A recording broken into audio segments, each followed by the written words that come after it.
Join up, because you're going to want to be one of us. And we're going to marry that right to the 100th anniversary of the women's right to vote in 1920. Do I hear an applause? All right. In 20s and 30s slang, it was a real sockdology. That's an event of great importance. A real humdinger. To be ready, we got to know our onions, and that's right in the book. Cover up our gams, that's our legs. And we got to put on hotsy-totsy outfits. We got to dress up like suffragists. We got to take an ankle, that means march or walk, because we are the Bearcats. No, not the University of Cincinnati football team. Bearcats are lively, spirited women, suffragists. We've got a lot planned for you. Many events. We're going to march in the Citrus Parade, Orlando, in December, on December 29th, in suffragist outfits. We want 50 to 100 of us to march. We're going to provide you with a sash, a skirt, a hat, or you can march in all white with a sash if you want to be in 2019 outfits. And if you're men, we're going to provide you with an outfit too. And we're going to decorate a float. For those of us that are not able to navigate or are not as mobile as others, you can ride on the float. We're going to tell our story in 4 special events at the Orange County History Center. Do you know that they don't have any history on women down there? It's all about men. So they have asked us to be for them to be our archivist, and we are sending our materials over there every day. And you need to mark May 15th, 1939 on your calendars. May 15th, 2019 on your calendars, because that's the day we're going to celebrate our real birthday. We're going to have a birthday bash like no other. And we're going to buy and sell our very own onion, called Warriors for Democracy. And we've got a lot more things planned that you're going to hear about throughout the next year. You can see on your tables a mock-up of our very own history book. It's the bee's knees.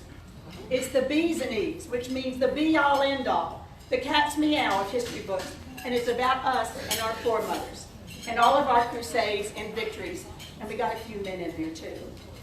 You're going to want to have one.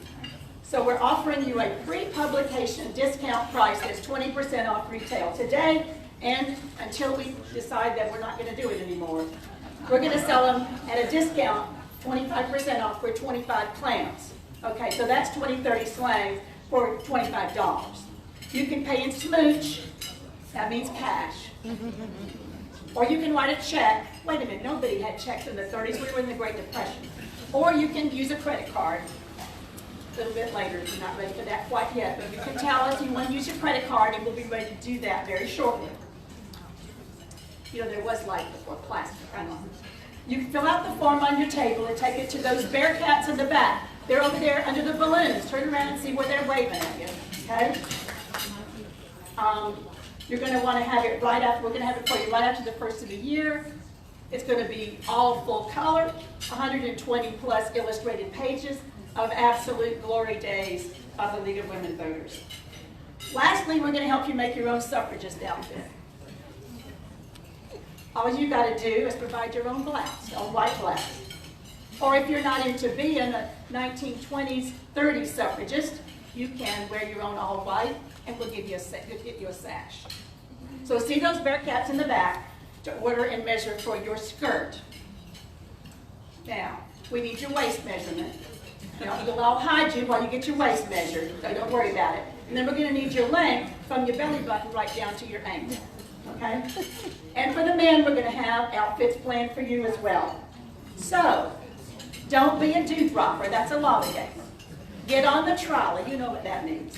And reserve your books. Join the parade. Now get a waggle on, y'all. See you later, alligator.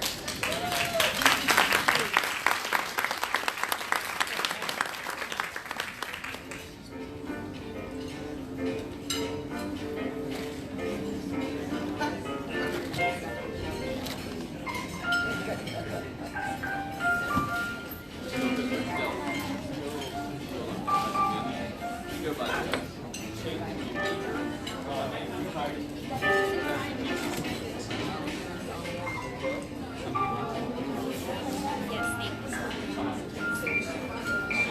filling out those forms, get your parade garb, and get your book. Come on.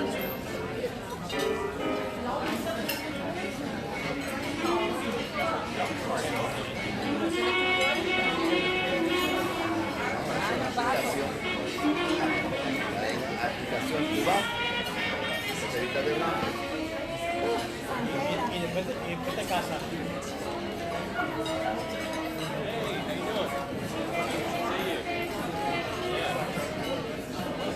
No, no surprise there, I guess.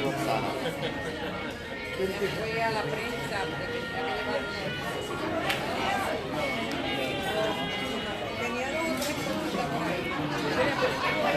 Good morning, everyone. Barely still morning. Good morning. I want to welcome you here today, and we're going to start by standing and doing the Pledge of Allegiance. If you'll please join me. I pledge allegiance To the flag of the United States of America and to the republic for which it stands, one nation, under God, indivisible, with liberty and justice for all. Okay, and now I'd like to invite our elected officials and candidates to please stand and introduce themselves. You can start, Scott. Hi, Scott Randolph, your Orange County Tax Collector.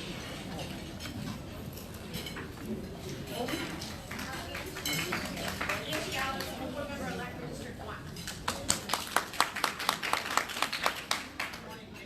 School board candidate for District 2. I'm Laura Schaefer. I'm in the only judges race on the ballot in November. Remember, a woman in the judges race. Chief John Mina, I'm running for Orange County Sheriff. Joe Lopez, running for Orange County Sheriff. I'm Bob DeBlanc, Circuit Judge and 14-year member of the league. Joe Cowles, your Orange County Supervisor elect.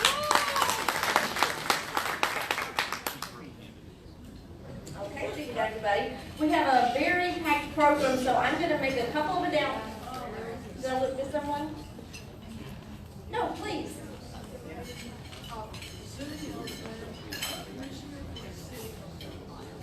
Thank you. Anybody else? I don't want to miss anybody. Okay, I'm going to make some brief announcements so we can move on with the program and just ask you to go to lwboc.org, our website, for more information. First, put on your calendar October 24th, when the First Amendment Foundation is hosting a program called Political Cartoons in the Time of Trump, featuring Andy Millett and Dana Summers. These are cartoonists you should know. It should be a good program at the Sentinel. Again, please go to our website for more information. The First Amendment Foundation is a very good friend of the league's. I'm going to ask Nancy and Terry to stand over here. They've got some of our voter services shirts. If they turn around, you can see the back. And they're selling those. We have a few left over, so if you want to buy some, go see them after the program. And don't have a lot of details on this yet, but you may remember the election decompression event after the 2016 elections that we do with Seminole County, and we are doing that on the November the 13th. So please put that on your calendar so we can all get together, take a big deep breath together.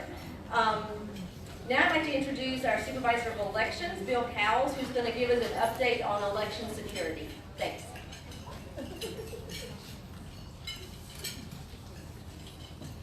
Good afternoon, and I think I'm the warm-up act. So the most popular question I get asked all the time, even at the table here already, have you seen the Russians yet?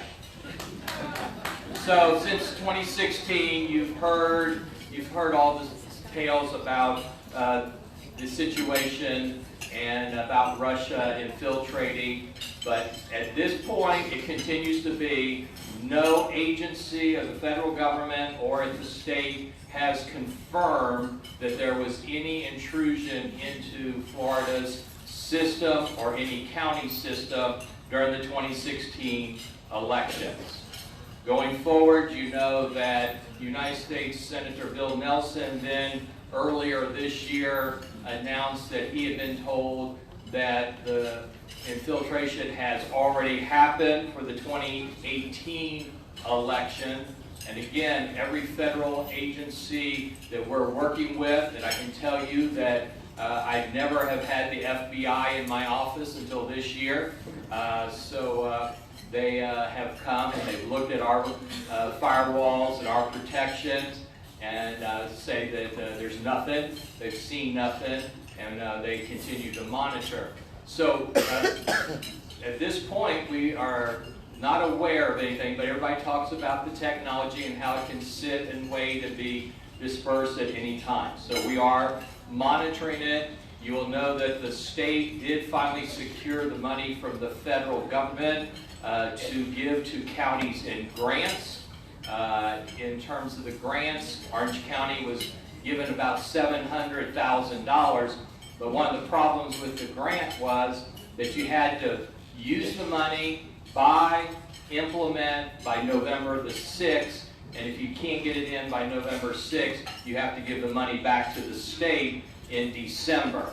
And so that was not very good for forward thinking and long range planning. So in our case, we didn't take about $400,000 of it, but the current administration says that they will take the refund money and recirculate it back out as a new grant next year. So we'll see if they honor that commitment.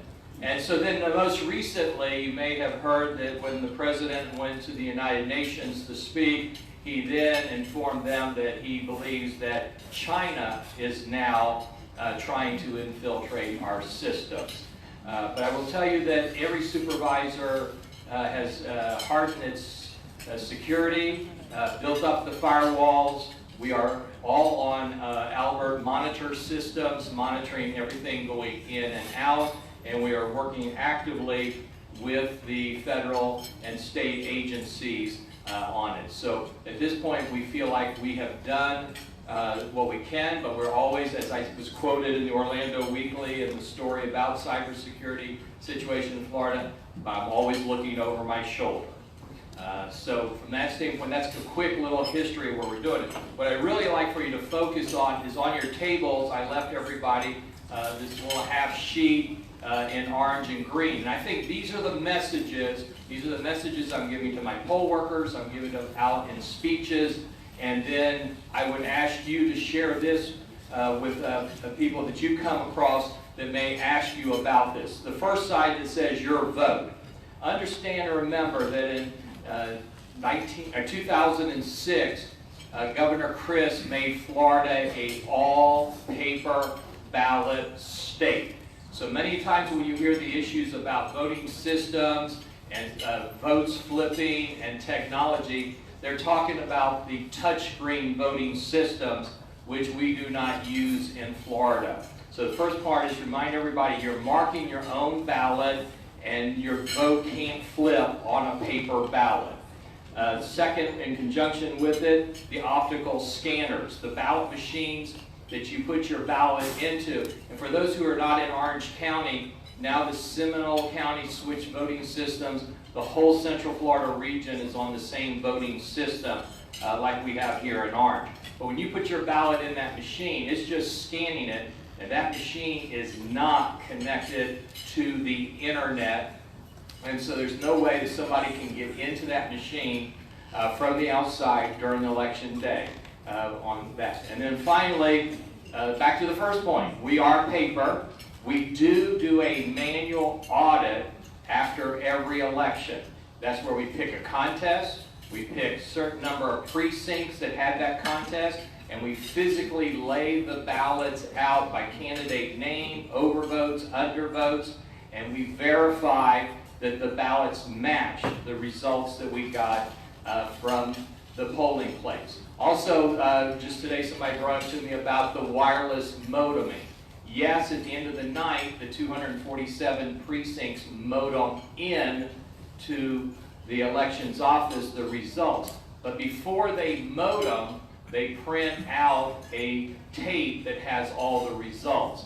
And so we compare the tape to what we receive electronically or with the wireless modem the next day to verify. And if there's some question, we have paper ballots, and we can recreate the election at any time using paper ballots. So for your vote, about paper ballots. The second side talks about your voter registration status. The first thing is all of us in each county and also at the state level have a way that you can go in and verify your voter registration.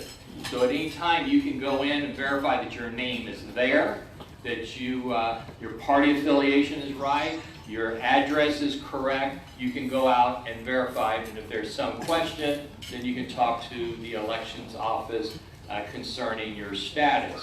I have people come up to me all the time and say, well, how do I know my name is still on the list?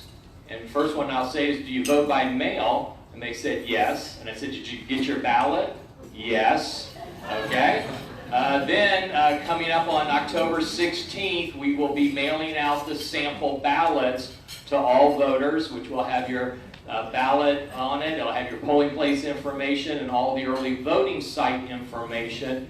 And so I say to them, if you don't get one, call us and we can verify. But if you get it, you know your name's on the list. When you go to the polls to vote and you check in, if poll workers have a problem trying to check you in, we have a person called the help desk oath persons. There's probably a couple of help desk oath persons in the audience from the league's Adopt a Precinct group, and they're the ones who can assist the voter. They can look on the statewide system. They can look and call the elections office to do research on the voter.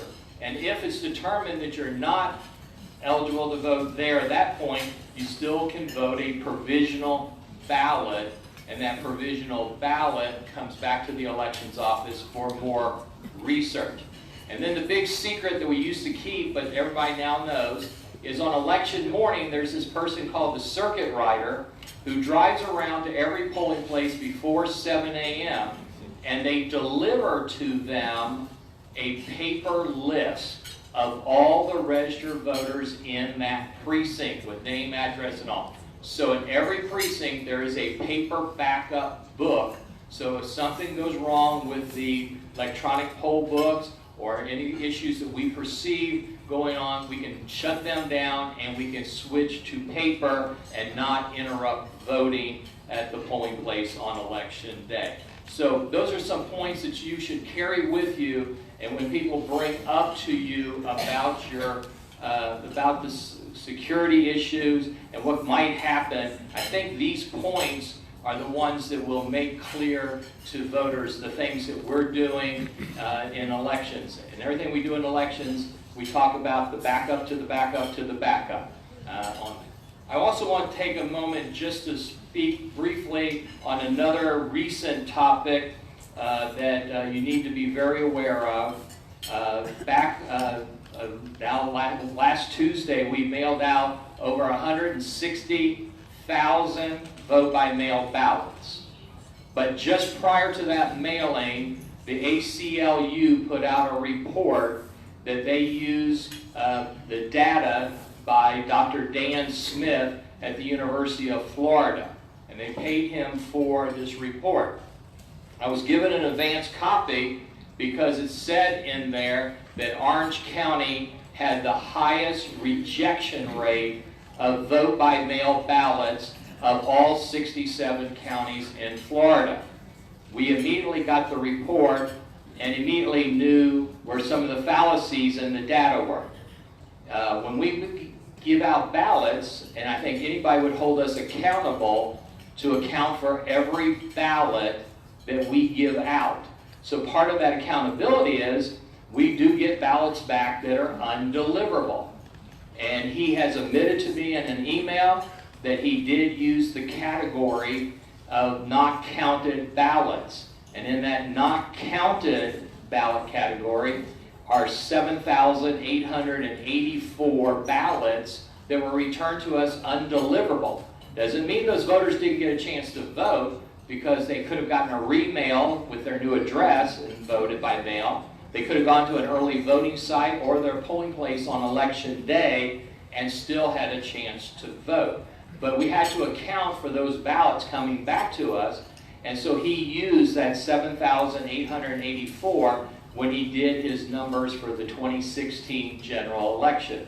Since then, my colleague in Pensacola, in Escambia County, even dug deeper, and there is another statistic that he used on all counties, and that was ballots received after the election day, and those are not counted ballots, and so they were in there.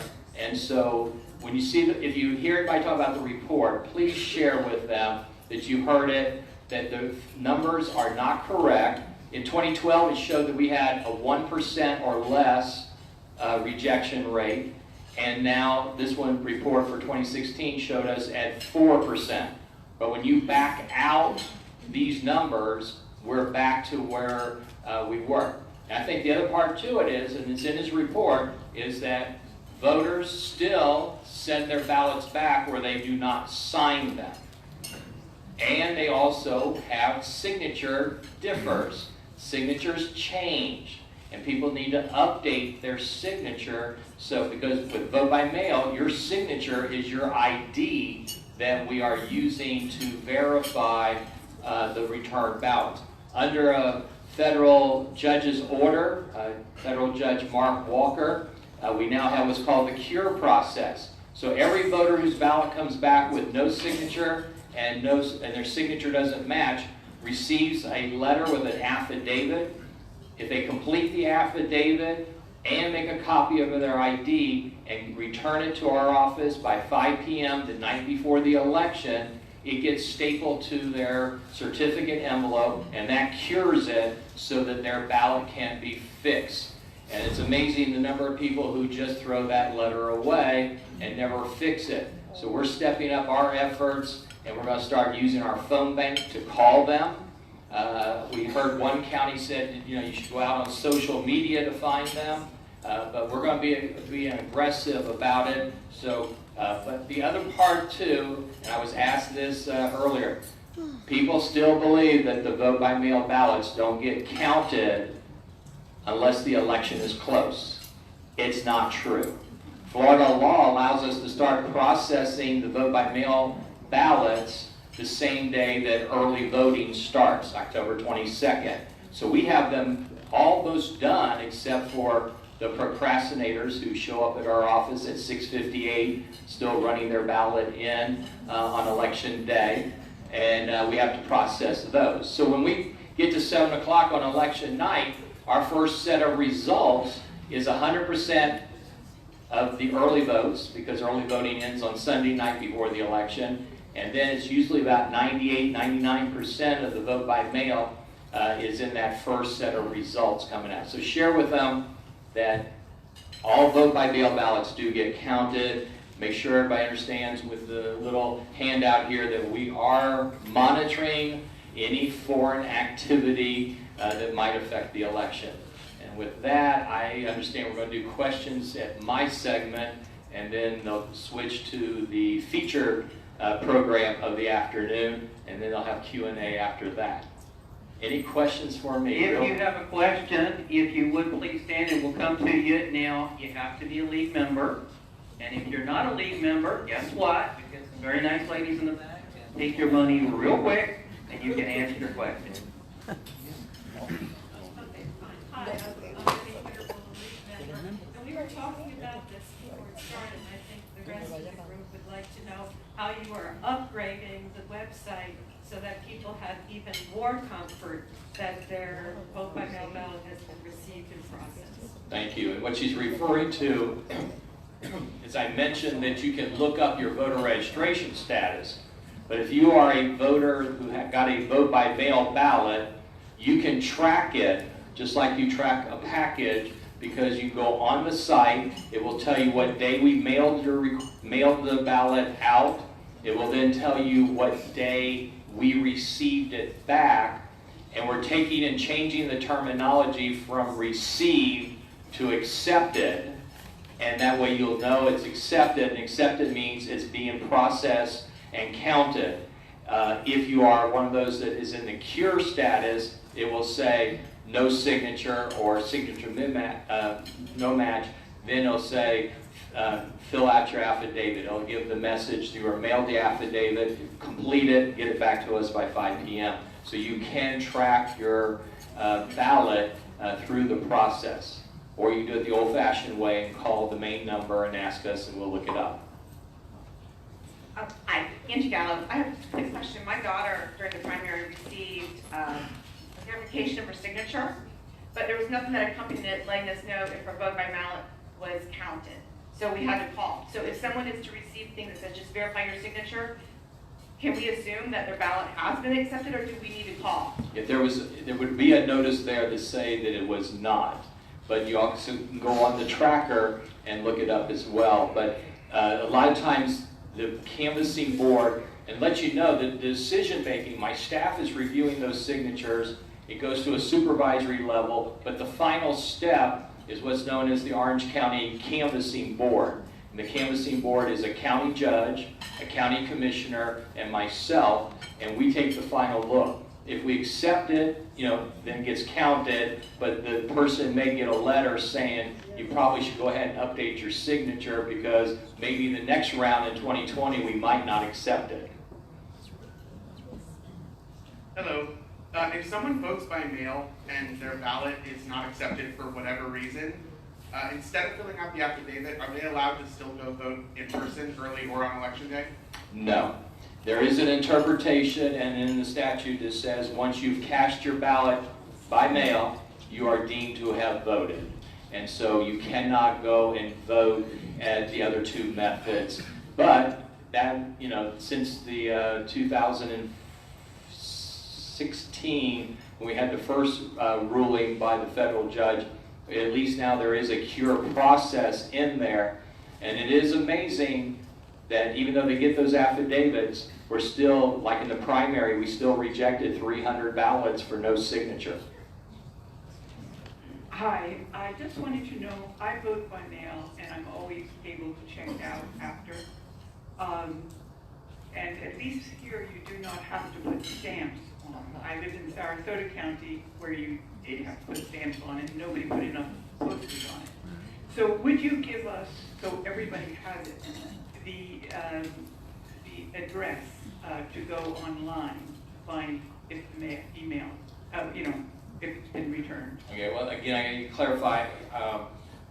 You would go to your county's website. So if you're in Sarasota, you're going to have to look at the Sarasota site for the tracking. Here in Orange County, it's OCFelections.com. OCF for Orange County, Florida, elections.com, and you'll find the tracker there. Orange County did switch from having voters pay for the postage on the return to the county doing the business reply and the county covering the postage. We did that particularly because we were one of those counties that has to do everything in English and Spanish, and Sarasota now is under a federal court order to go to Spanish for ballots.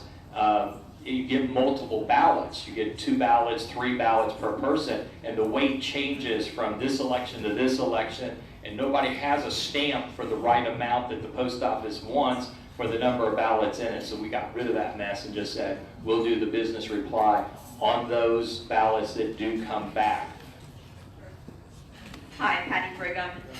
I'm glad you addressed. Thank you. A frequent caller, yes. I'm glad you addressed the postage issue because we've been hearing from various leagues around the state that because the ballot is so lengthy this year with the 12 amendments, that people are being encouraged to place more than one stamp on their ballot. So is this a county by county issue? Well, again, Patty, I think the situation is, it depends on the county as to the number of ballots a voter is going to get in the general election. Because you're going back to United States postal regulations, it's all about weight. So when you put in an extra ballot, cardstock ballot in there, it changes the weight. But it's not a true 2 stamps, it's a weight part, but people don't have the stamp for 2. And so if you're going to do that, it's 2. And the other thing that I told Michelle Levy when she called, your partner in crime over there, is that, you know, the big secret got out too, and that's another reason we switched.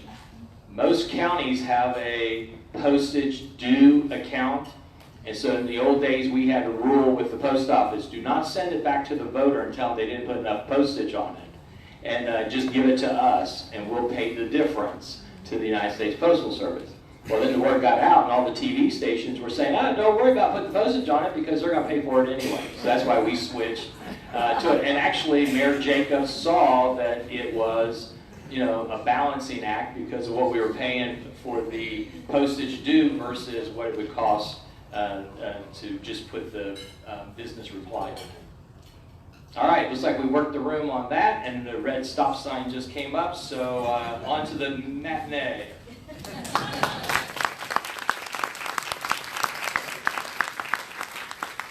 Thank you very much for that. Very important questions. Okay, so now we're going to move on to our Sheriff's Candidates Forum, and I'm going to start by introducing our moderators, beginning with 9th Judicial Circuit Court Judge Bob LeBlanc, who, as earlier said, is a 14-year member of the League of Women Voters, and also litigation attorney Richard S. Dellinger of Lowndes, Drostick, Doster, Cantor, and Reed. You might remember him. He was also the moderator of our death penalty hot topics. And now I ask the candidates to please take the stage. Orlando Police Chief John Mina and retired Florida Highway Patrol Chief Joe Lopez. And I just want to point out that we did invite Daryl Shepard, but he did not respond. Thank you. Okay. Welcome, everyone. I believe the first order of business is that you each get 2 minutes to introduce yourself to the audience. Oh, 5 minutes, I'm sorry. Thank you. Chief Mina. Well, good afternoon. It's a pleasure to be here with you. I want to thank the League of Women Voters and also our moderators. And thanks to all of you for really being invested in your community. So I'm John Mina. I'm the current Chief of Police in Orlando, and I'm running for Orange County Sheriff. So a little bit about me. I was born in New York, raised in New Jersey. I attended Catholic elementary school, went to a public high school. Right out of high school, I joined the United States Army. So I have been serving my country since I was, or my community, since I was 18 years old. I was stationed in Fort Bragg, North Carolina, as part of the 82nd Airborne Division. I used to jump out of airplanes for a living, and I was also a military police officer. So I've been in law enforcement for 3 decades.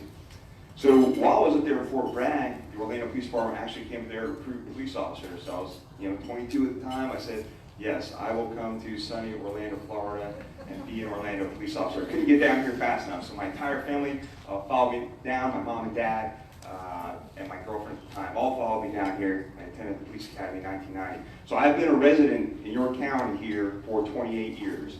Been with the Orlando Police Department for nearly that long. I've done just about everything you can do at the Orlando Police Department, from being a patrol officer to a bike officer, drug enforcement, criminal investigations. I was on a SWAT team for 17 years and ultimately the SWAT team commander.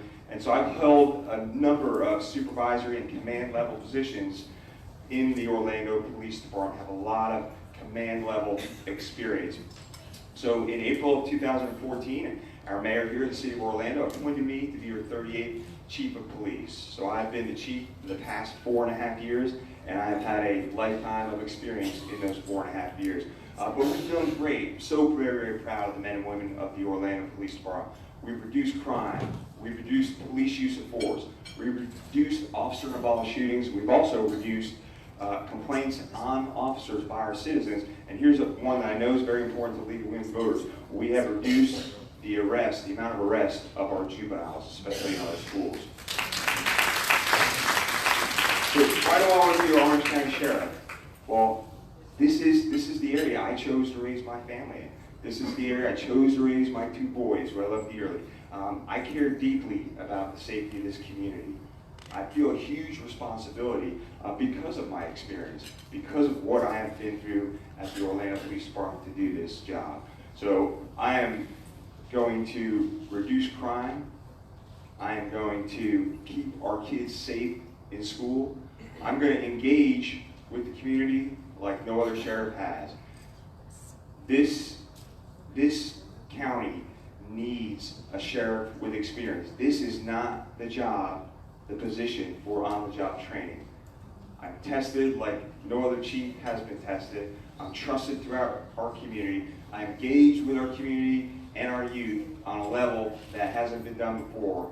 And I've proven myself, and I'm ready to be your next Orange County Sheriff. Thank you very much.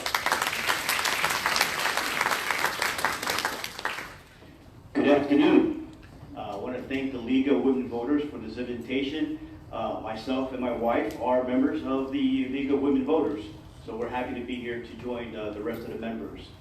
I'm going to tell you a little bit about myself. I am a father of 2 beautiful children who attend UCF, married to a beautiful wife who is here with me today, Lisette, of 28 years. That's my rock. I married up.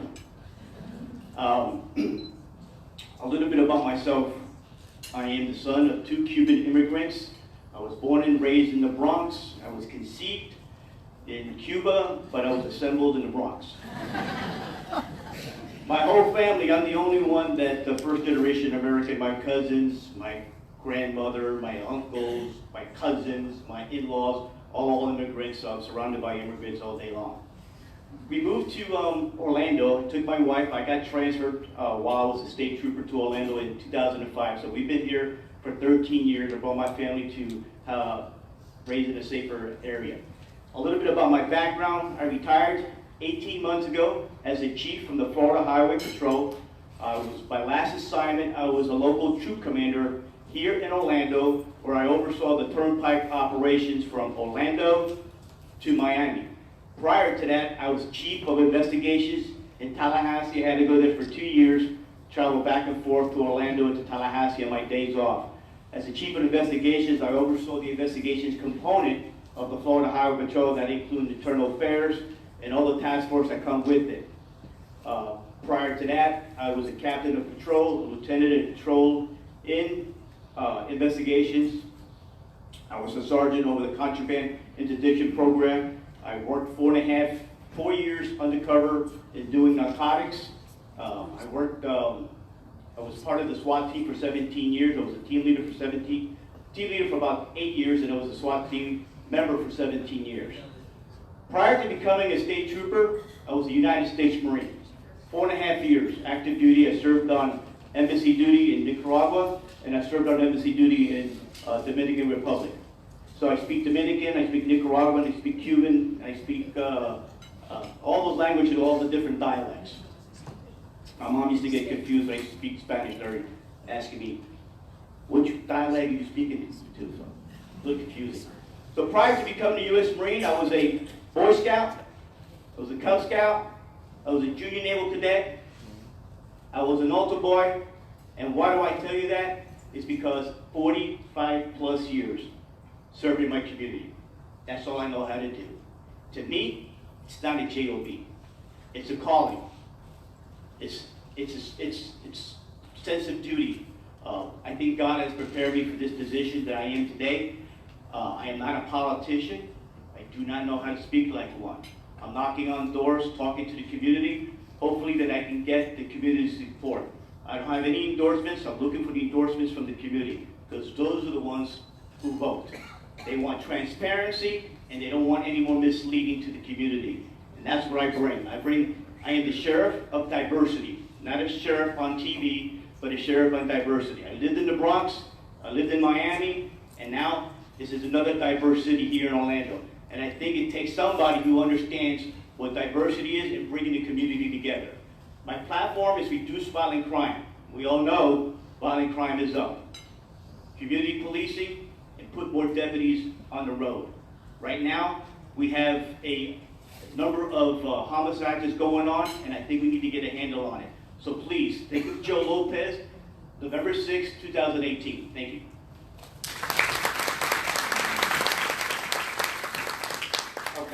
fair, we're going to try and alternate who speaks first. I'm going to start with Chief Lopez on this question. Chief Lopez, Chief Mina told the Orlando Sentinel in January 2018 that his officers felt naked without body cameras. Many local police chiefs refer to body cameras as standard technology now for law enforcement officers.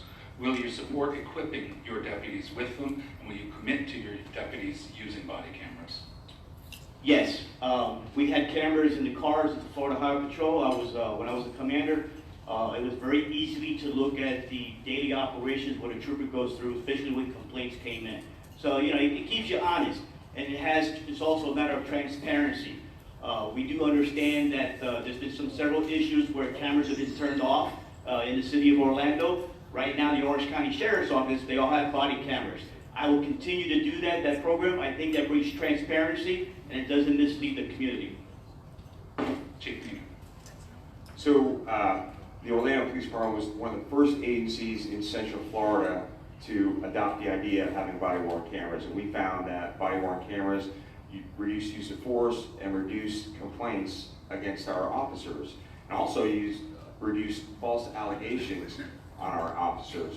So I'm a big proponent of it. All of our first responders are now equipped with body-worn cameras. And, you know, I'm not going to lie to everyone that we haven't had our issues with body-worn cameras, battery failures, officers forgetting to turn on. The important part about that is we've been transparent, we've investigated those cases, and the officers have been held accountable with discipline. And then what happens if the officers do that again? If they fail to turn on their camera through negligence or let their body-worn camera battery go dead, then there's progressive discipline all the way up into termination. So I have 1,000 employees. Police officers are human. They're not perfect. They make mistakes. I make mistakes. The idea is to hold the officers accountable for those mistakes. All right, thank you. Richard, next question. Yes, sir. Chief Mina, on October 21, 2016, PBS reported on a 2006 FBI report that warned of white supremacists infiltrating law enforcement. And we've seen news reports of police officers outside of Orlando disciplined for making hand gestures linked to white supremacists. Do you believe the sheriff should be on the watch for hate groups infiltrating law enforcement? What actions, if any, would you take to make sure that did not happen in Orange County? I can tell you the actions I've already done at the Orlando Police Department that I'm going to bring to the Orange County Sheriff's Office. So I brought in the world-renowned leading expert on fair and impartial policing and had her give us training to all of our commanders, had them train the trainers for fair and impartial police treating. I also brought in the FBI to conduct ethics and civil rights refresher training for our officers. We go through cultural diversity training every 2 years, something that I will continue as sheriff. And then if there is an issue, whether it be social media or from an issue from a citizen, it's extremely important for us to investigate that and discipline the officers, which I have a strong record of doing. The other thing that we have at the Orlando Police Department that no other agency has, and I want to bring to the sheriff's offices, if our officers are accused of racial profiling, that complaint is immediately investigated by a supervisor. So in other words, we just don't tell the officer or the citizen to call 911 or to go to internal affairs the next day. A supervisor goes out there immediately. I see, as chief of police, every single racial profiling complaint. We've held officers accountable for that, to include termination. So I have a strong record of holding our officers accountable for that. In no way are we going to, we're going to be colorblind and gender blind, and we're going to hold our officers accountable and make sure that we are being the best that we can with all of our officers. Chief Lopez. Accountability is how we bring the community together because they trust us. At the Florida Highway Patrol, we had an excellent reputation of treating everybody equally. Zero tolerance for any discrimination or racial discrimination. What we did at the Florida Highway Patrol, every year we did ethics training. We conducted that training. There was a small story where there was a trooper involved in a KKK fish fry up in the Panhandle. Once they got word of that, he was terminated. I plan to bring that also to the Sheriff's Office, a zero tolerance of discrimination. And talking about racial profiling, the Florida Highway Patrol is the first agency And we've been doing it for 20 years. We document on traffic stops, just called traffic data collection. Every person we stop, we collect and we document their race, their tag number, to make sure that the officer, the trooper who conducting these traffic stops are not doing any racial profiling. I plan to bring that to the sheriff's office. It's very simple, it's very easy. We're the only ones that are doing it, and we've been doing it for 20 years. There's a zero tolerance when it comes to any type of racial discrimination. We need to install that culture in the sheriff's office to make sure it doesn't happen. The Orange County Sheriff's Office doesn't have that problem, but doesn't mean that we can work better to avoid that. All right, thank you. Chief Mina, starting. I was watching the debates, the televised debates last night. You both discussed the importance of transparency and accountability for the sheriff's office. If probable cause were found for disciplinary action against an officer, if elected sheriff, do you believe that those disciplinary actions be made public? Absolutely. So again, I also have a strong record of making all of our records available. And that is one of the great things about the state of Florida, the Sunshine Act, Sunshine Law, and all of those records are available. Anyone can request any internal affairs investigation, and we've been very transparent about all of our investigations. And remember what I said, police officers are human, they make mistakes. Sometimes they make critical mistakes, and that's why I've had to terminate officers that I've known for 20 years, officers with mortgages, officers with kids. It's a horrible thing to do at times, but it's the right decision. And all of those cases are made available. All of our cases that are complained come from the community, either conduct towards the public or excessive use of force, are brought before a Citizens Review Board. Again, that's open to anyone to come to this first Wednesday of every month. When I'm at the Sheriff's Office, I do plan to have a Citizen Advisory Board to review policies, and then high-profile excessive force cases as well. Chief Lopez. Again, I come from a very disciplined, structured organization who has a great reputation on public records. As the Chief of Investigations, I was also charged with providing documents to the legal section whenever reports were asked for in a timely fashion. It was usually within 7 days. That's how we get transparency, and we bridge the gap between the community and law enforcement. And also, I oversaw the internal affairs investigations. In my career, I personally, in and out of my career, I did internal affairs, and I had to arrest some troopers, and it's not fun, but it had to be done in order so we can gain that trust from the community, make sure those who have committed crimes, that they get arrested. Also, what we do is anytime there's an excessive use of force, we will investigate that in a timely manner. We will not take 1.5 years to investigate it. We will do it within 30 to 90 days. At the conclusion of that investigation, we will make sure if there's any probable cause that exists, working with the state attorney's office, and if we have to charge, if the probable causes exist, we would charge that officer. And any time after the investigation is concluded, anybody can look at the investigation and to make sure to see what we did in the investigation. So, for both of you, we've heard a lot about transparency both today and last night in the debate.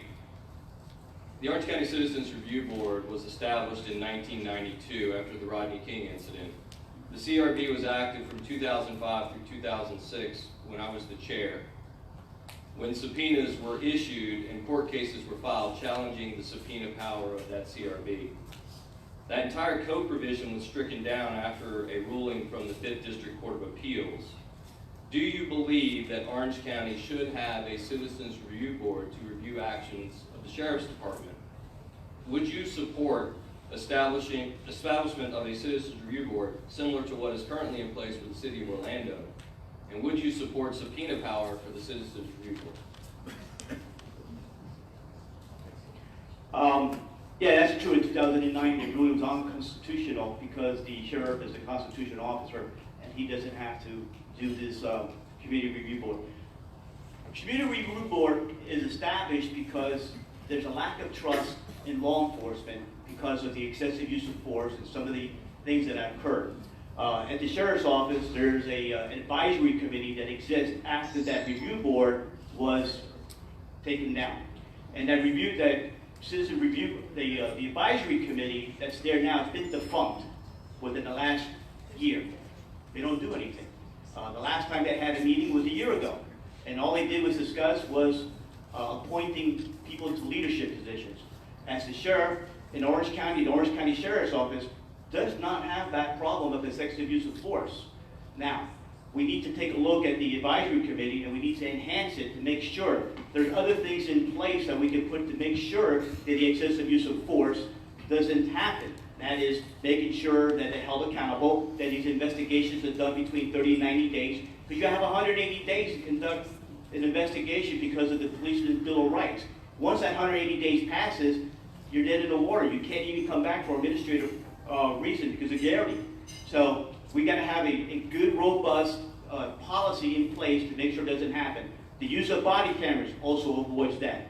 We have cameras in the patrol cars at the Florida Highway Patrol, and a lot of those cameras, like I said, makes people honest and also captures what goes on, and you can clear them right away. There's a lot of things in place now at the Orange County Sheriff's Office that has kept the excessive use of force down.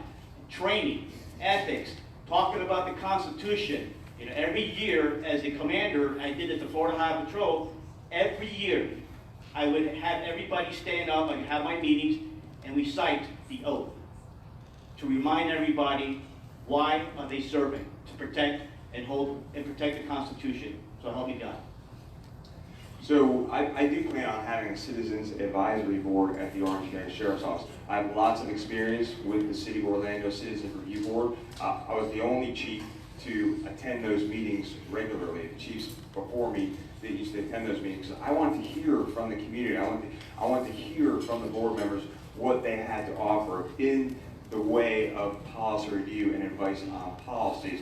And you know, there's citizen review boards in Chicago that can actually recommend termination. And you're talking to my friends who are chiefs from around the country. Sometimes even the chiefs recommend termination, and the civilian review board overturns them. So it's not the silver bullet. It's not perfect. And here in Florida, the state Supreme Court says we cannot subpoena officers to that. It also says that officers can't be reinvestigated and disciplined after they've been disciplined. So that's kind of been some of the issues with our Citizen Review Board. I think it's a frustration on their part that we issue discipline to these officers, holding them accountable. And you know, 99% of the time they do agree with what the chief says, but there's times when they disagree and they want to change that discipline. Well, we can't do it. It's against the Bill of Rights. It's Florida law. We cannot do it. But where that board has been very advantageous to me is in the form of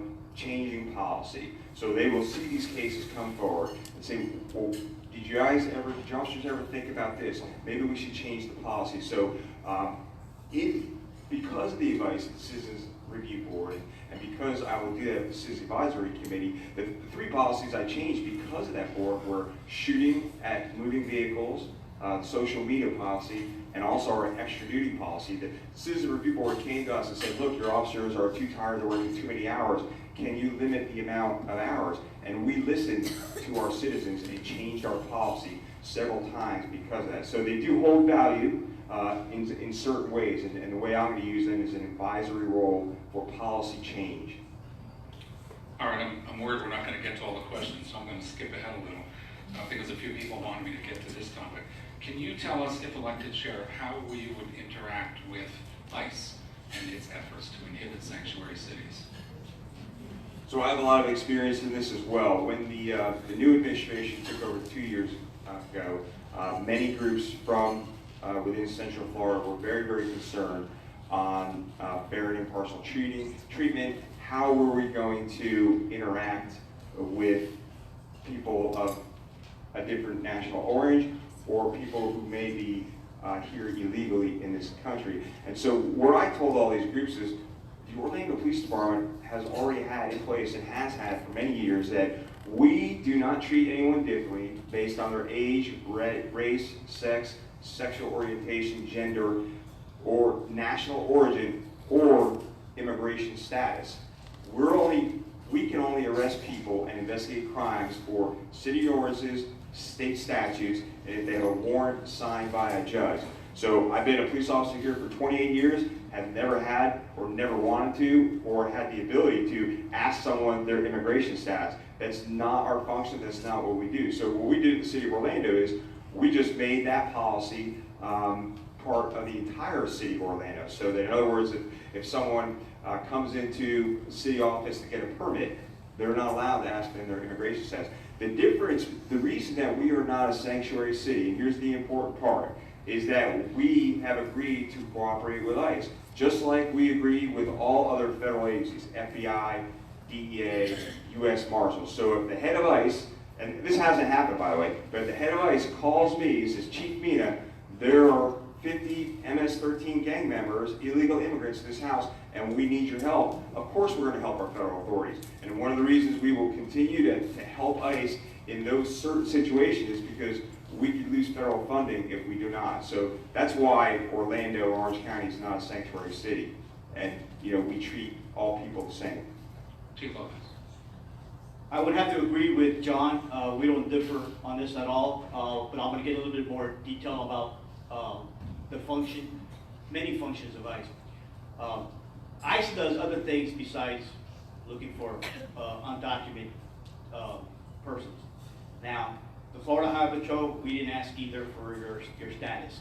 I can tell you about a case while I was in Internal Affairs, we had a trooper who was stopping immigrants, whether they were undocumented or documented. The problem was that there was about 3 of them, and they didn't want to report what he was doing to them. He was shaking them down, taking their money from them, and they didn't want to report it, obviously because they were afraid of the police. So we had to reach out to them through advocates to make sure that they would report, so that way we're not going to contact ICE or Border Patrol, because these are victims. We wanted to make sure. So we ended up investigating it, they cooperated, and we arrested the trooper. Now, ICE also does other things besides the immigrant issue. They do human trafficking. That's one of the things that I oversaw at the Florida Highway Patrol, human trafficking. It's a nasty crime. Orlando, Orange County is number 3 in the nation in human trafficking. So they deal with that. They also deal with fraudulent documents. Fraudulent documents for people who are trying to get passports using fake certificates from Puerto Rico.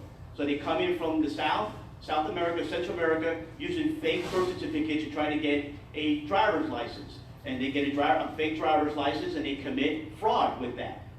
Identity theft, that's another crime that's not talked about. It affects the economics. So besides the immigration, they have a purpose.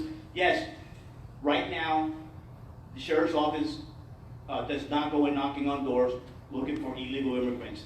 That's not the scope of their duty. If they start doing that, then guess what? Then we're going to start enforcing tax laws too. So that's not the job. There's not enough deputies to be going on mission creeping and looking for other things to do. Thank you. Chief Mina addressed this in his opening statement, so we can start with him on this question.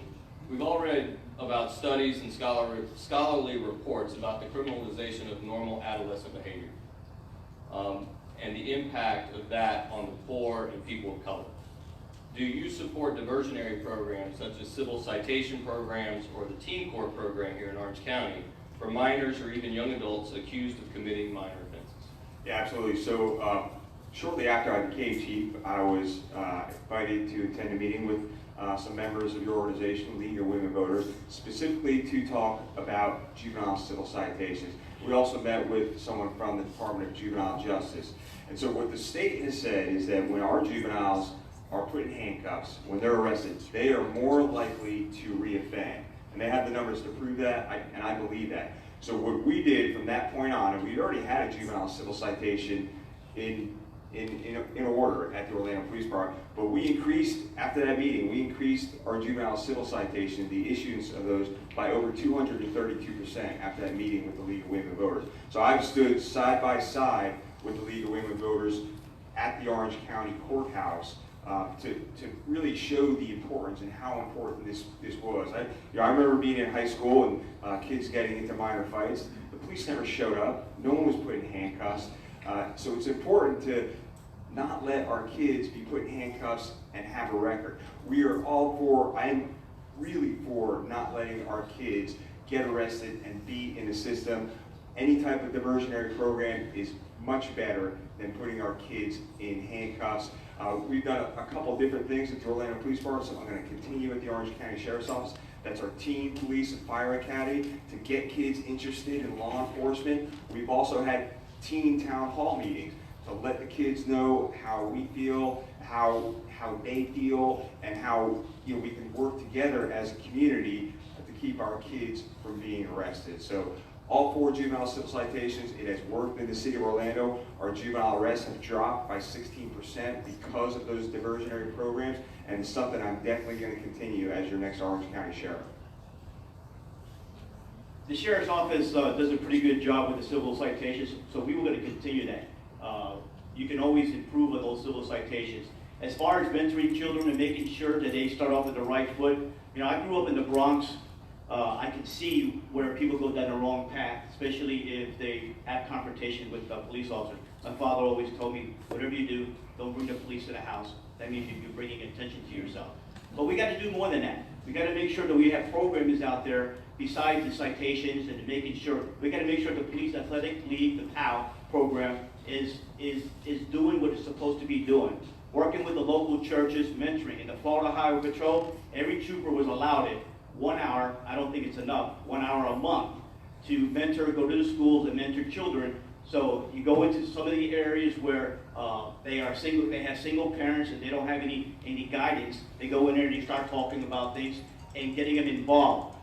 Down in Miami, you have the Police Explorer program. The Sheriff's Office has that also. I think it does a lot of good for that, to get the kids off the street. So we got to mention them, bridge the gap. I went to a church event about 2 weeks ago where a pastor invited me, and he was bringing in a lot of children in, and who committed to me that we're going to work together to make sure we can mentor some of these children. So what I like to do too, has the deputies get involved in mentoring and encourage that. I think that's one way of bridging the gap between the law enforcement and the community, so they can feel comfortable. We all know that the juveniles, the youth are afraid of the police officers, so we got to give them a positive side of what we do and talk about all the good things that we do. All right, along those same lines, we've all heard and read about the revolving door of incarceration for the homeless. Do you support police intervention to divert the homeless and mentally ill away from the jails and into treatment and services? What do you think law enforcement can do? Chief Lopez. Yes, like I went to this event. Part of that event that I went to, there was a lot of people who were invited who were homeless. So I got to speak to a lot of people there about the homeless. I mean, really down and deep. And there was people living on the property too. I donated some tents for them, so that way they had a place, they had a shelter. But some of these people, they do have mental illness, or they just don't feel comfortable living with other people, or they're veterans. So there is no silver bullet, there is no single solution to this, but we got to work with the faith-based communities. We got to work with the community leaders.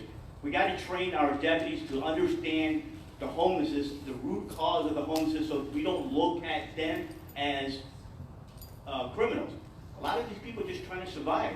They just can't live in certain environments, but to understand it and just taking a look at them as put them in all in the same bucket as being criminals.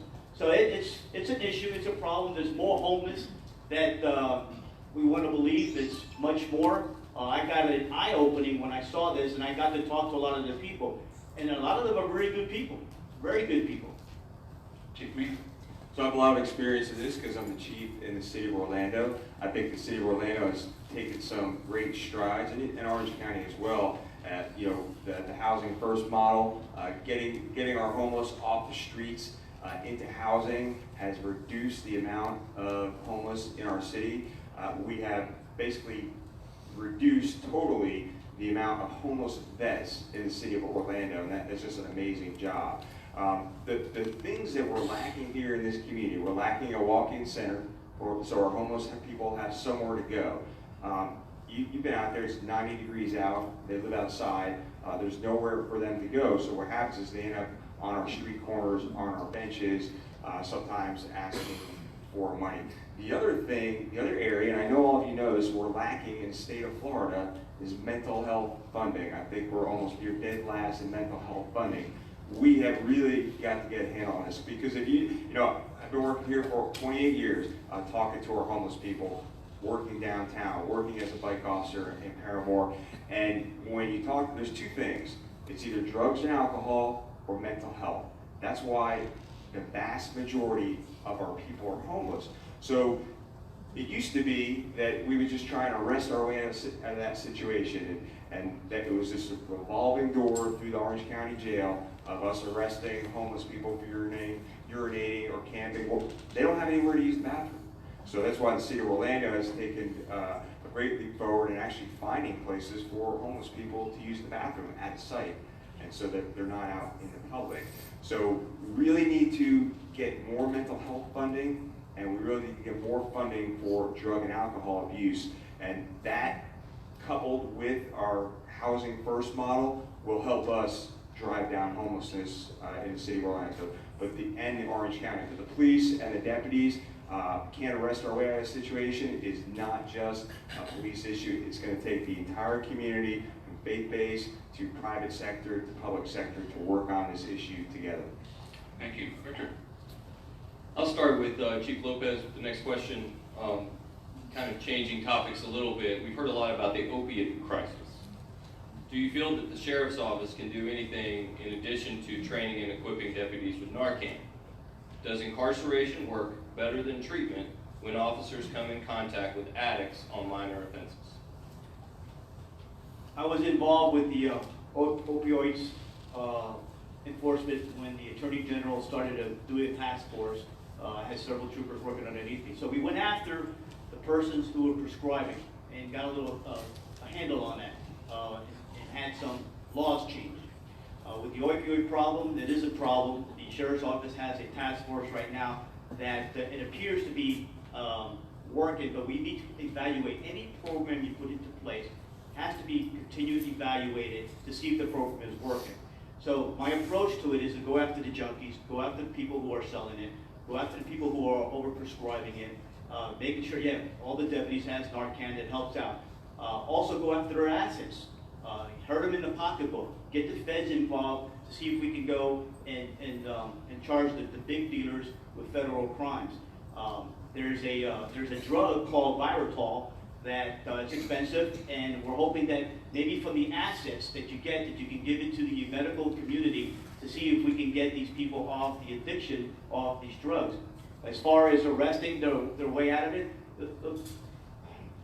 I did a little bit of research on this, and I talked to people who have family members who are addicted. An addiction is part of their DNA. So when you start arresting somebody who has an addiction, they're not going to get the treatment that they need. So we're going to have to work with the medical community and with the judicial system to make sure that if they do violate the law when it comes to the drugs, that they also get the rehabilitation. That's the only way. That drug, Viritol, says that if you stay on that drug for 30 days, then you won't go back to the addiction. This is something that's very personal to me. My goddaughter is addicted to heroin. I'm also on the law enforcement subcommittee for the Orange County Heroin Task Force, which was created 3 years ago because of the huge increase of opioid overdoses in this area. It's a nationwide problem. Depending on what study you read, between 125 and 174 people a day die of drug overdose. So the task force has done a great job bringing law enforcement with our health providers together to come with some great recommendations. One of the recommendations you already know about the Narcan, naloxone, that all the officers in Central Florida have already, and our officers have saved lives using that drug. So we're still seeing overdose deaths, but we're hoping that this drug will help decrease them. The other thing we do is work very closely together with our drug task forces. The administration just announced the other day another $42 million federal funding specifically for the high-intensity drug trafficking task force in all of our areas, which we have one in this area. So definitely got to go after the dealers. And the dealers, we have dealers on tape, on video recording, selling to an undercover officer saying, yeah, this is the stuff that will kill you. They know how deadly it is, and they're still selling it. So we're going to hit them hard. We've got the, through that task force, we were able to get the legislation, increase the penalty for trafficking in fentanyl. So it didn't used to be a minimum mandatory for trafficking fentanyl, a very deadly drug, and now it is. So The other thing we have to do is treat all of these overdose deaths like a homicide. So what our detectives have been doing, usually we go, and the medical examiner says it's an overdose, and that's it, it's drug related. But now we're really going back and looking at the person's phone, trying to backtrack, find out where they got the drugs from, and charge them with that crime. In addition to that, I think Orange County Corrections has done a great job of, when the users do get arrested, to giving them a program before they get out of jail to help them get off heroin. I want to move to a new subject. If either one of you are elected sheriff, would you support a 3-day waiting period for both guns and ammunition at gun shows and flea markets within Orange County? And are there other restrictions that you would either implement or that you might ask your commissioners to support? Yes, absolutely. I've been very vocal on this topic. I spoke to the League of Women Voters specifically about gun violence in our community. I'm definitely in support of the 3-day waiting period. Our Orlando police officers, in conjunction with ATF, actually worked those fairgrounds and those gun shows and have made some very good cases for people trying to do those third-party sales or trying to sell a large amount of guns and ammunition. So definitely will continue to enforce that, definitely in support of that. And like I told all of you, I think it was 2 years ago, definitely against any type of open carry in our county. This is not the area for that. This is not a rural area, so definitely against that. Definitely for banning bump stocks. And I think that, if you can't wait 3 days to buy a firearm, you probably shouldn't have one. I think and I'm all for universal background checks, no fly. If you're on the no-fly list, you shouldn't be able to purchase a firearm. And I think the area where we need to improve is keeping guns out of the hands of people in mental crisis. Thank you, Chief Lopez. Yes, I support the 3-day waiting period. In Dade County, they had a 3-day waiting period. Like everything happens when there's a new law, everybody pushes back. But you learn to live with it. It's no big deal, 3 days. I also support a better training, better qualification for those who get concealed weapons permit. I don't think the training that they ask for is suffice. I am an officer, a firearms instructor, and we put our officers into a lot of training. I'm not saying that they should be going through all the same training that we go through, but it needs more training with the weapon. As far as the loopholes, there's a lot of loopholes that exist. I remember down in Miami in the 1980s when there was a loophole in the law for 24 hours where people were allowed to carry open carry. That was scary. That was really scary. You had fanatics all over the place coming out with guns bigger than them on their side, unholstered and so forth. It's a very uncomfortable feeling. I do not agree in open carry, and I think that we should have make sure the loopholes are fixed. I just want to do a quick follow-up. Neither one of you specifically mentioned that you would include ammunition in the 3-day wait. Yeah, absolutely. You shouldn't be able. If you can't wait 3 days to buy your ammunition to go hunting or for sport, I really don't understand that. We need to keep. This is one of the ways we can stop gun violence. There's no urgency to go buy a gun. There's no urgency to go buy ammunition. Certainly, you should be able to wait 3 days before you buy ammunition. Absolutely, I concur. It also applies to ammunition. Thank you. I'll address this question to Chief Mina first. On June 25th, 2018, the New York Times reported that the city of Orlando was pulling the plug on the Amazon recognition facial technology. Then a month later, the city of Orlando and the police department reported that they would continue testing the technology. As sheriff, would you support using facial recognition software and expand its use? Facial recognition has already been in place in many areas throughout the country and the world for many, many years. They used it in Super Bowls. It's on your phones. It is technology that is coming. What I tell people is this, that this is no different from than a police officer driving down the road and seeing a person in public and recognizing that person who has committed a crime. So the technology just does it faster. So think about Markeith Lloyd just killed his pregnant girlfriend. What if we had had facial recognition and that recognition would have spotted him, notified law enforcement to move in before he could have taken Lieutenant Deborah Clayton's life? That's where it's important. So all we're doing right now is testing it. Who knows where it'll end up? We could use it to find missing kids. missing adults. We had a case in Orlando where a person on social media threatened a singer. And what if we had that in place? We could have stopped that person before you even got close to the arena. So it's new technology, we're just testing it. Certainly I want to see where the testing goes and would be open to seeing if it actually works. It hasn't actually worked yet. I think what the question with facial recognition is, who's involved in the information that's collected? What private entities has access to the personal information? As the Chief of Investigations, we use facial recognition in the Florida Highway Patrol. We use it for driver's license fraud. What we would do is we would scan the whole database, all the Florida 22 million driver's licenses, because there's people out there with the same face, with 20 or 30 or 40 or 50 different names. We would scan to see that's driver's license fraud. Driver's license fraud does what? Also, it gets you to places where you're not supposed to be in, and it gets you to you commit crimes.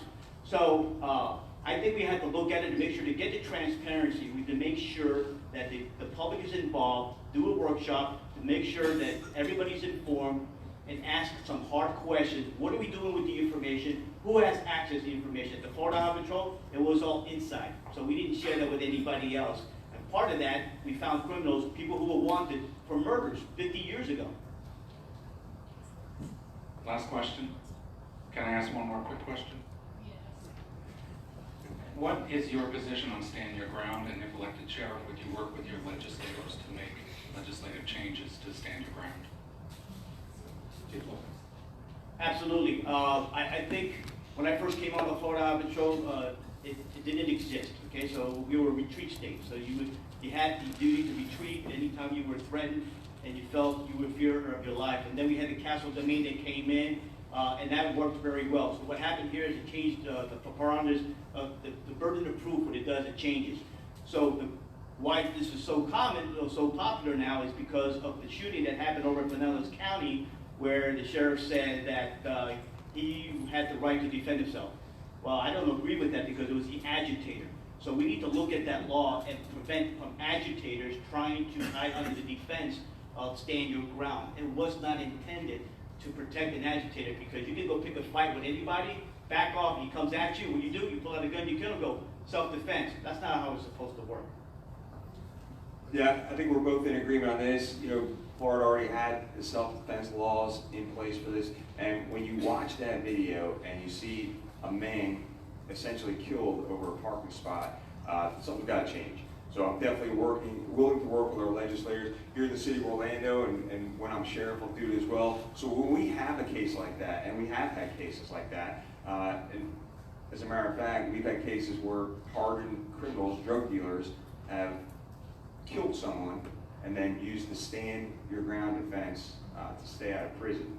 Something that's very, very upsetting to us. But what we do on these cases, immediately, day one, in that type of case, we call the state attorney's office, have them respond, review the case with them, so that we are making that decision collaboratively. And then, so it's not just a decision from law enforcement, it's not just a decision from the state attorney. We're making it together and collaboratively right away, so that incidents like the Cowles County incident won't happen again.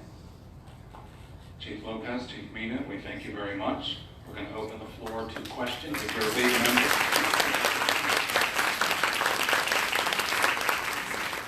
All right, there's a microphone in the back, so please get in line and announce yourself, please. Hi, my name is Melissa Biggers. I'm a member of the League. I have a question about the juvenile civil citations. So currently, the Florida statute allows for domestic violence cases for juveniles that are misdemeanors to be given civil citations. And in other circuits around the state, they do issue civil citations for domestic violence cases when it's appropriate. Are you in favor of officers being allowed to use their discretion to give civil citations to juveniles who might be charged with domestic violence cases, and why or why not? So officers are given discretion in a variety of low-level cases. One of the things we did many years ago, because of the increase in domestic violence homicides, was to take that discretion away. So our policies basically say that if you identify a primary aggressor in a domestic violence case, that person will be put in handcuffs. Now, we do have situations where 16-year-olds, 17-year-olds beat up, hurt their mothers, fathers, brothers, sisters, and in those cases, it is not appropriate to give a juvenile civil citation. And you got to think about it from the police's perspective, or the Orange County Sheriff's perspective. We give a juvenile civil citation to someone who's just punched their mother in the face, or did something even worse to their younger brother or older sister, and we just give them a civil citation and leave, and then that person continues violence, like has been proven in the past, and kills that person. Think of the position, not only for your victim's dead, but think of the position that you're putting your police in. So that's why we don't like the discretion for juvenile civil citations in domestic violence cases. And that's really all of the chiefs and the sheriff in this area have stood firm on that. I stand by that. And I also have to agree. Domestic violence for a while was left to the discretion on the law enforcement officer. He felt that somebody committed battery. And then they took that away from law enforcement, and there was no discretion, and they had to prove who was the aggressor. So the same thing's got to apply. I agree with John. You know, we've had how many stories, horrific stories, where the children has massacred the whole family, you know, and what it can lead to that. So the domestic violence was created to protect the victims and to hold. I guess if it comes down to the judicial system, when they go further to court, it could probably explain more whether or not they need to go to some intervention. But I agree that it should not be left to the officer for his discretion. Hello, I'm Ben Friedman. Earlier when you addressed the relationship between ICE and law enforcement, one of the things that didn't get discussed was judicial oversight, or the role of judicial oversight.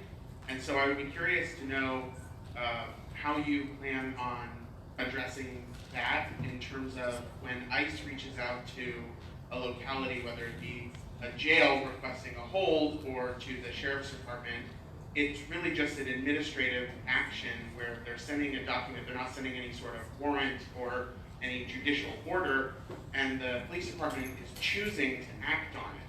So why not preserve the role of judicial oversight and require a warrant?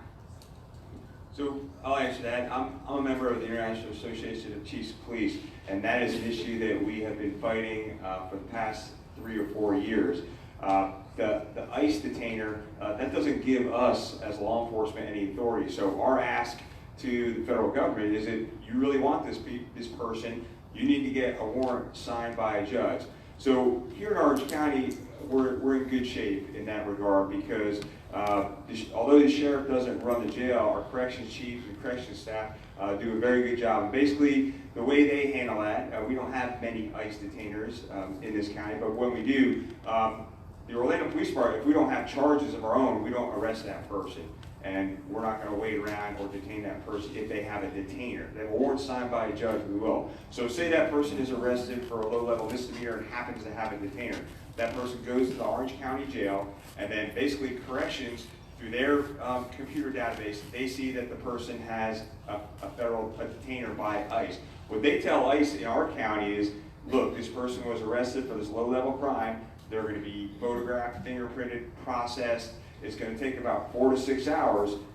If you want them, you need to come and get them. Otherwise, we're going to let the person go. So that's how it works in Orange County. I also agree. Retainers is not part of the Florida state statute. We're not required to enforce retainers. There is no legal basis when it comes to law enforcement. That also applies to the jail. Like Orange County, they don't have a jail system. There are 67 counties in the state of Florida. Not all counties are jails are run by the sheriff's office. So it all depends what jurisdiction you're at, and sometimes that gets confusing. So the jail's run by basically the county commission and the mayor, where they have the corrections chief reports directly to them. So we're not required to do that. If they want us to arrest somebody, well, we need a warrant. That's the only legal document that authorizes us to arrest somebody on a retainer. Maura Smith, League of Women Voters. 7 years ago, the Department of Juvenile Justice made the decision to close down the juvenile detention center in Osceola County and the one in Seminole County and send all those kids to Orange County. This was a cost-saving measure. At that time, the kids from Osceola did come here. The Seminole County Sheriff took a very strong leadership role, determined that the Seminole County could save about $1 million a year if the sheriff operated the detention center for its juveniles. So, through his leadership, they took over the operation of the detention center. Recently, I had a chance to visit there. It's an amazing, well-run operation. The kids are, it's amazing. So I wanted to ask you if you'd ever been there. And secondly, it's pretty apparent that we've had, since the last 7 years, and especially recently, a lot of problems at our detention center. It's the Orange Regional Detention Center. Overcrowding, understaffing, and riots, and worse. So the question is, would you as sheriff consider taking over the operation of the juvenile detention center if it would save Orange County significant money over what it now pays the state to operate that center, and if problems at the detention center continue?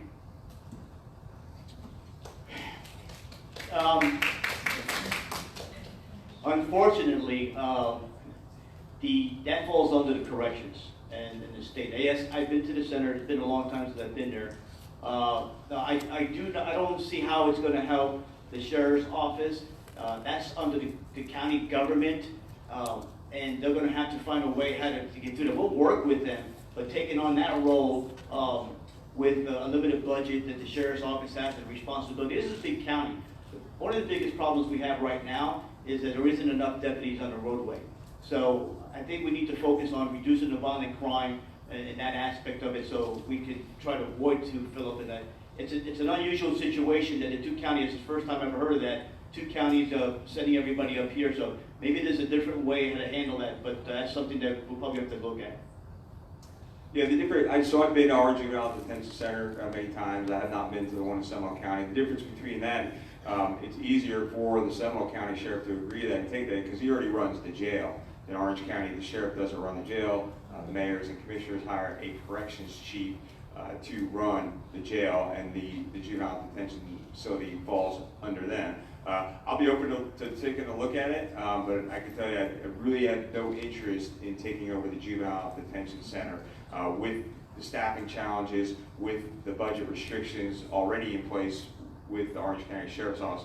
Look, we need to get deputies inside our schools. That's got to be the top priority. We need to get more deputies throughout all of Orange County because of the increasing growth out in Lake Nona, out in Horizons West, out on International Drive. So that's going to be my priority.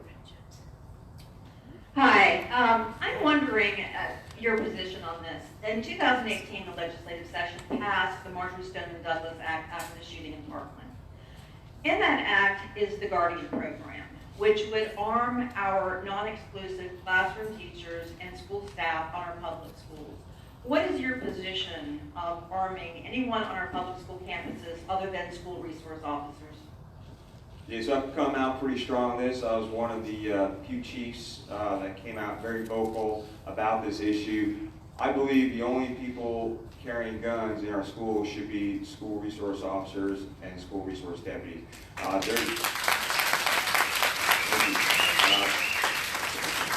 Our officers and deputies go through hundreds and hundreds of hours of training.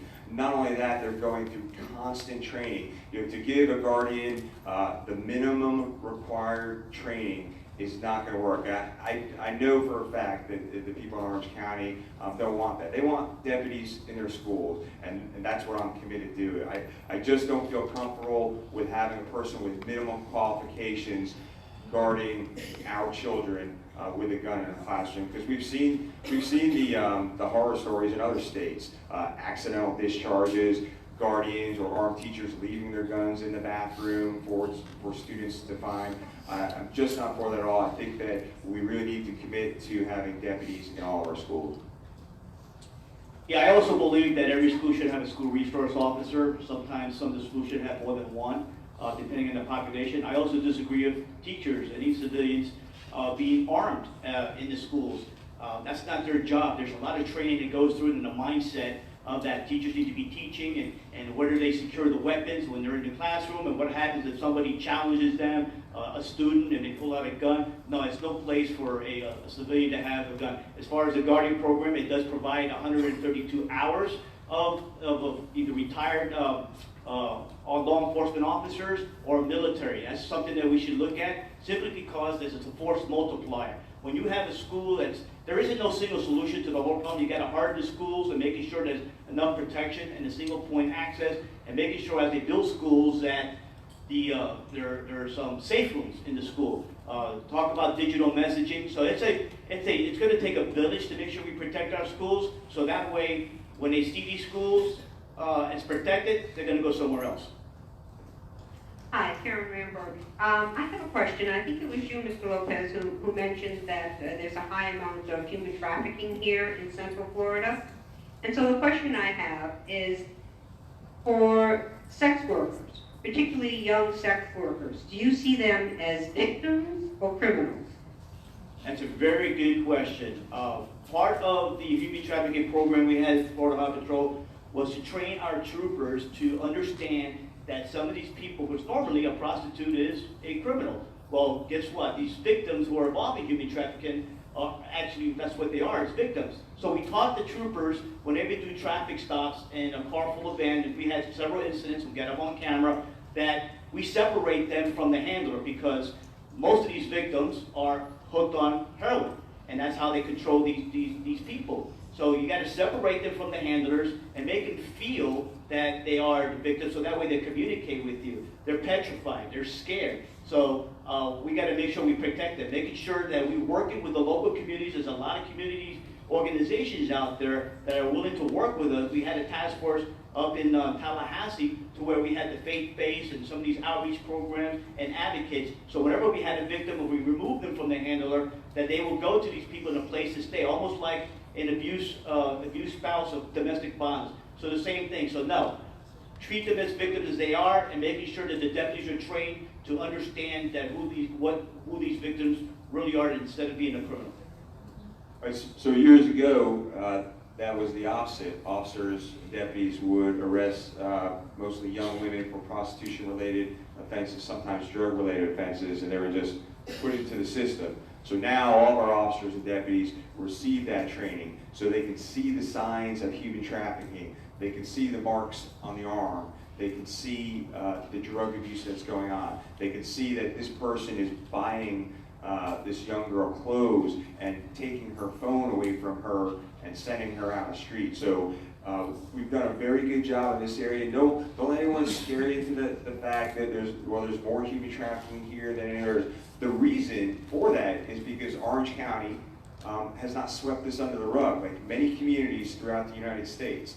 They don't want to believe it's happening. So Orange County did a great thing, the Metropolitan Bureau Investigation, the Orlando Police Department, the Orange County Sheriff's Office. We got together and said, it's happening in our county, now we need to do something. We were the first jurisdiction to arrest someone under the new human trafficking laws, which is a very, very serious felony and carries a hefty minimum mandatory sentence. So we're doing it right in this county, and we're not sweeping it under the rug. One last question. I'm Victor Palazzo, members 2 days after the last presidential election. Recently there's been information about overtime for both city and Orange County deputies, overtime and my concern as a citizen is how are our officers arrested for their regular duty and other official overtime responsibilities when they're doubling and tripling their salaries for some of our entertainment and other corporate partners in the town. Do you see it as an issue, and what would you do to resolve this? So again, like I had mentioned earlier, our Citizens Review Board saw this same issue and came to us and said, your officers are working too many hours. Something has to be done. So what we did, we listened to them. So we limited the amount of extra duty hours that our officers can work so they are not tired. The other thing we did, and there's so many events going on in the city of Orlando, we should be happy. We got NFL Pro Bowl, we got soccer games, we got basketball games, we have runs and 5Ks and 10Ks and marathons. All those issues because of homeland security, because of crime, all those incidents have to be staffed with officers. So the other thing that we did is we're using all the officers from Central Florida to include Orange County Sheriff's Office, Winter Park Police Department, Winter Garden Police Department, to help us supplement the staffing here. That's something I will do as sheriff to really limit the amount of deputies that are working too much overtime, because if they're too tired, they're gonna make those critical mistakes, and probably more often than not, they're gonna treat our citizens in not such a good way. At the Florida Highway Patrol, we had a good policy on overtime and the amount of hours you can work in a week and how many you can work in a day. That was 16 hours within a 24-hour period, and it was 32 hours in a week of overtime in conjunction with your 40 hours. So yes, officer safety is paramount, and it's jeopardized when you don't have enough rest. One of the problems is because there isn't enough people on the roadway, so we got to increase the sheriff's office, so we got to make sure that we have public safety. Priority of the community safety is number one, so we got to make sure we have coverage. So it's going to take more deputies to get out there. I will take a look at the policy at the sheriff's office and make sure that it mimics what I understand, is familiar with, but it has to be regulated also. All right, thank you, Chief Mina. Thank you, Chief Lopez. One more comment from the league before.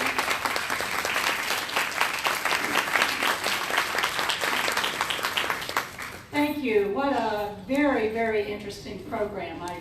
I feel proud and honored that in Orange County we have two such strong, well-qualified candidates to run for our sheriff. So thank you both for being here. And thank you to our moderators for asking such cogent and important questions for them to answer. I feel definitely well more informed. So thank you both. And we'll let you leave the stage now, so you have to just sit there.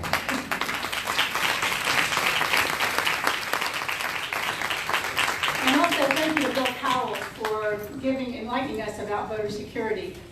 Every time he speaks, I learn something more about how important it is that we take care of our elections. And our Supervisor of Elections is doing a fabulous job, he and his team. They're working very hard. So this session today was all about security and safety. And next month we have a program you're absolutely not going to want to miss also. In fact, I can assure you it's going to be sold out, so you better sign up early. It couldn't be more relevant to what we're dealing with today. The media, guardians of democracy or enemy of the people. So our moderator is going to be our very close friend, Scott Maxwell. He keeps the League of Women Voters on our toes, who's our Orlando Sentinel columnist. Our panel will be anchor reporter Ebeth Griswell of Spectrum News 13, broadcaster journalist Matthew Petty of 90.7 WMFE. I see people here rubbing their hands. They're excited about this. Veteran journalist Scott Powers of Florida Politics, who has even more than 30 years experience covering local, state, and federal politics, as well as space news. So make your reservations early. This is going to be an absolutely powerful, important event. We are partners with the First Amendment Foundation, and we're really excited about the opportunity to talk about our media and First Amendment rights. Also, I wanted to make a couple of comments before we close about the fact that the League of Women Voters Orange County and all of our leagues all over the country are all volunteer organizations. We in Orange County don't have any paid staff. We're, I think, about 869 members now, the largest league in the United States of all. We just ended yesterday one of our very most important missions and our #1 priority for the year, and that's to register voters in Orange County. I had the privilege of going yesterday to one of the last events out at Valencia College to register voters. Our table was right next to representatives from student government who were also registering voters. They were giving away free donuts. We were giving away Halloween candy.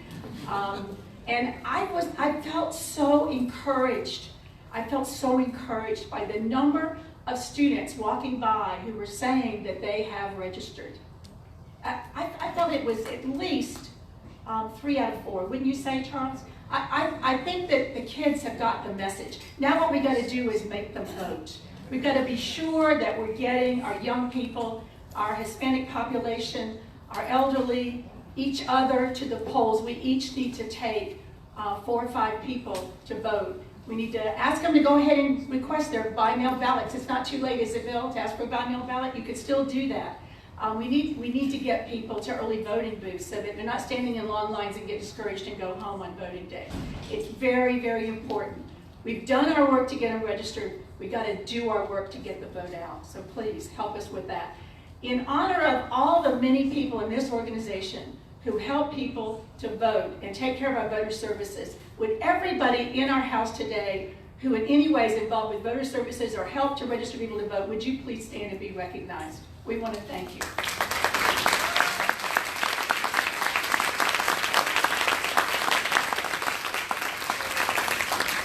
And I want to tell you about a few more activities that are coming up. So this Saturday, the gun safety committee is going to be marching with the Florida Coalition to Prevent Gun Violence in the Pride Parade on Saturday. If you want to join that group, please do so. You can find it on our website. Also, October the 16th is our new member orientation and league showcase. Any individuals in the house who are not yet members of the league, raise your hand. All right, welcome. We want you to join. Ladies, to get you signed up or in the back, please welcome them to the league. And you can come on October the 16th to learn more about the league. And those of you who are brand new members, and would you raise your hand if you're new members? All right, if that showcase is open to you, Winter Park Community Center, 6:30 on October the 16th. We're still working on the election, so we got another Wednesday workshop coming up out in West Orlando on October 24th called Navigating Local Elections. We've already done one. We're going to be doing our second one. We have Party at the Polls coming up. One of the things that you all told us last year in planning was that you wanted to have more fun. So we're doing 2 Party at the Polls events. One at UCF and one out at the Orlando Library on the southeast side on October 24th and October 27th. Go to our website, lwvoc.org, lwvoc.org, and scroll down under the member toolkit and look for volunteer opportunities and sign up for those events. Lastly, I wanted to mention that we have a report that we have just completed and is going out by press release this afternoon. You can find it on our website. We've already distributed it to our current elected officials, and it's going out to our candidates who are running for office. And that's our transportation report card. You need to read that. You need to understand the grade that we've given. It doesn't look good, guys, because our transportation network in Central Florida doesn't look too good. I think we'd all agree. So please look for that report. And lastly, I would be remiss if I didn't one more time put in a plug for the History Committee. So the History Committee is the group that has been putting together for over a year now the things that are necessary for us to celebrate our 80th anniversary and the 100th anniversary of the women's right to vote. That committee is large and strong. Would the members of the History Committee please stand up and be recognized? Lots of them here today. Okay, so please get your measurements taken for your suffragist garb, and please pre-order your books. One of the ways that we're going to know how successful we are with this project, and by the way, we're calling it the Herstory Project, is by the number of pre-sales that we get. So do us a favor. It's only $25. You don't have to even have your money today. Just let us know that you're going to want one, and we'll make sure that you get it. Thank you all very, very much. Bye-bye.